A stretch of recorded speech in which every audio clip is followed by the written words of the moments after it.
Hello everyone and welcome to my presentation. First of all, let me thank you all for watching this video. Let me start by saying just a few words about my own backgrounds. My name is Erika. You can call me Erika. I am a student of Management, Faculty of Economy, and this year is my first term in this faculty. About 2 weeks ago, I got a mid-semester project about presentation skill in English. So this video is aimed to fulfill my project.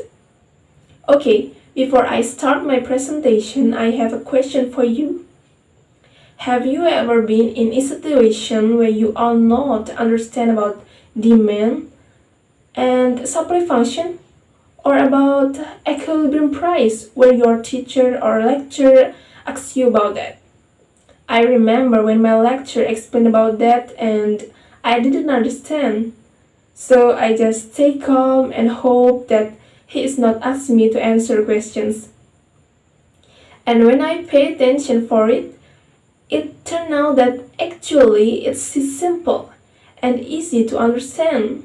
So in this video, I will tell you what I'd like to present to you today is about a part of microeconomic theory. There are demand, supply, and equilibrium price. My talk is particularly relevant to those of you who want to increase your knowledge about how demand and supply theory works on reality. And you will know how important equilibrium price to be known by you as a seller or a buyer. And if you students, it will help you to be better understand about this topic. In my presentation, I will focus on 3 major issues for each topic. In demand theory, I will talk about definition of demand, influencing factors of demand, and the last is the curve about a real example of demand and price. And also in the supply theory, I will talk about definition, influencing factors, and the real example of supply and price with a curve. In equilibrium price, I will talk about how to determine the balanced price between supply and demand. This should only last less than 20 minutes. And don't worry about taking notes, I have put the Google Drive links in the description box so you can download it. Okay, I will start off by demand function first. In general, the theory of demand describes the nature of the relationship between demand quantity and the price. If the relationship between demand and price described in a graph, the graph is known as the demand curve. The demand for an item is determined by many factors. In among these factors, which are dominantly influential, include the price of the item itself, prices of other goods that are closely related to the goods, household income and average community income, the pattern of income distributions in the community, community taste, total population, and the last is forecast or expectation about the situation in the future. It is a relatively difficult thing when we analyze the influence of these factors on the demand for an item. Therefore, in analyzing demand theory, it is necessary to make a more detailed analysis simple. What needs to be an important consideration is in the analysis in economics, it is assumed that the demand for a good is mainly influenced by the price. So that in other words, in the theory of primary demand analysis, is the relationship between the amount of demand for an item or the price of the item. It's assumed that other factors no change or ceteris paribus. But this assumption is not mean that we can ignore the factors that are held constant. The law of demand is a statement which states that if prices fall, the demand will increase. On the other hand, if prices rise, the demand will decrease. This is because people tend to buy an item at the cheapest price. To make us understand more about the law of demand, I will give you an example of apples demand list table in a market. From this table, it is illustrated about the demand for apples in various price levels. It is clear that the higher price of apples, the less demand of apples.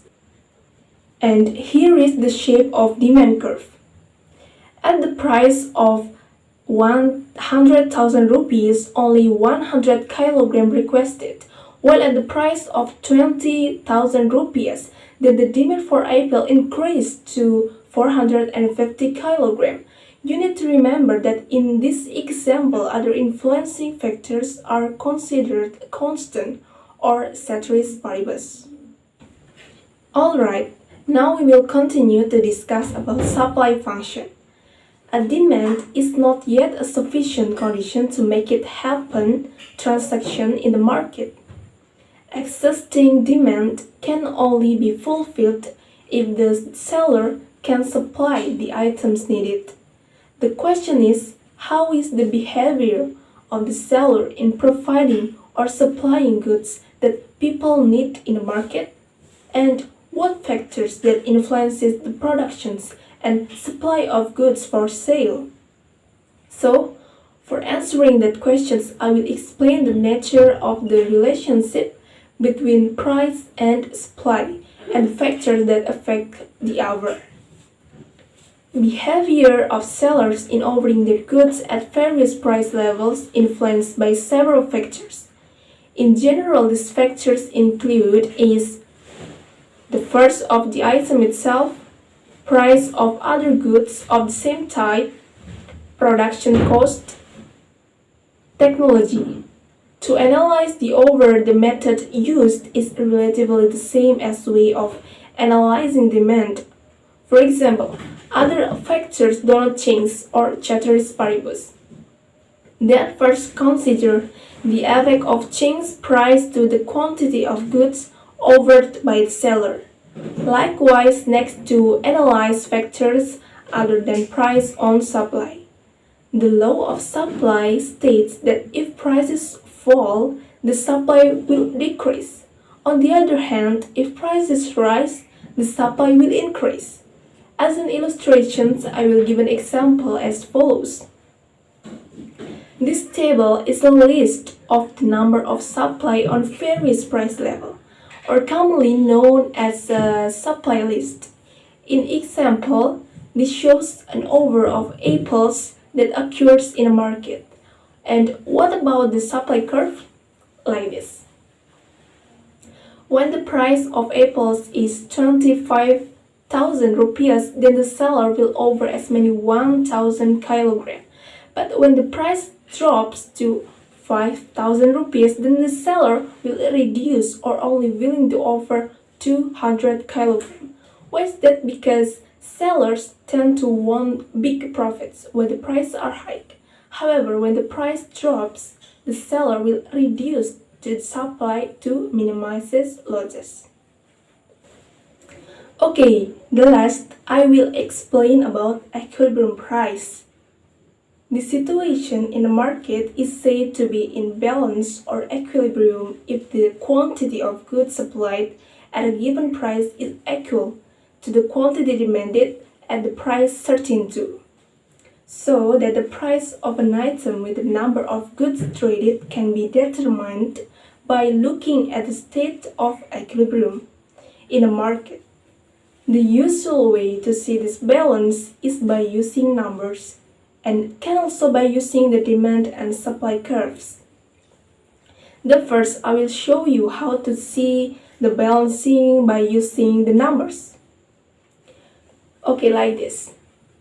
We can see in this table that when the price is 5,000 rupees, the number of goods demanded is only 200, while the seller supply goods at 900. The excess supply will encourage sellers to dropping the price, and when the price is at 1,000 rupees, the number of demanded will shoot up at 1,030. While the seller supplies goods at 100, the excess of demand will encourage sellers to raising the price. But when we see at the price of 3,000 rupees, supply and demand are at the same level of 600 units. This is the market balance that occurs or often is called the market price. The second is to use a curve or a graph. Curve D represents the demand for good X and curve S represents the supply of good X. The two curves are drawn based on the data in table before. At the price of 5,000 rupees, supply curve is to the right of the demand curve, meaning that supply exceeds request. The situation tends to be unstable and prices will go down. The opposite is when the price of 1,000 rupees, the situation that happens it will be the other way around. The demand curve is to the right of the curve supply, which means that demand exceeds supply. These situations tend to be unstable and prices will increase. But when the price of the item X is just 3,000 rupees, the demand and supply curves are mutually intersect at point E.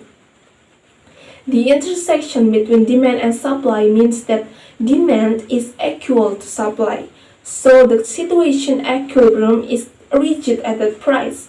So we can know that the balance price or market price should be tagged at 3,000 rupees. Well, this brings me to the end of my presentation. In conclusion, I'd like to summarize that the demand function is happened if prices fall, the demand will increase.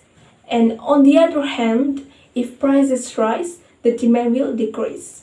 And for the supply function, it's if prices fall, the supply will decrease. And the other hand, if prices rise, the supply will increase. Then the equilibrium price is happen when between supply and demand is equal to each other.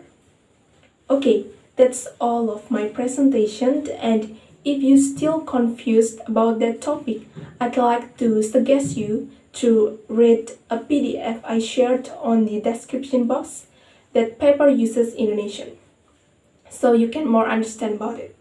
And you also can read my PPT, which contain about the main point of my presentation, but using English, that I shared on the description box too.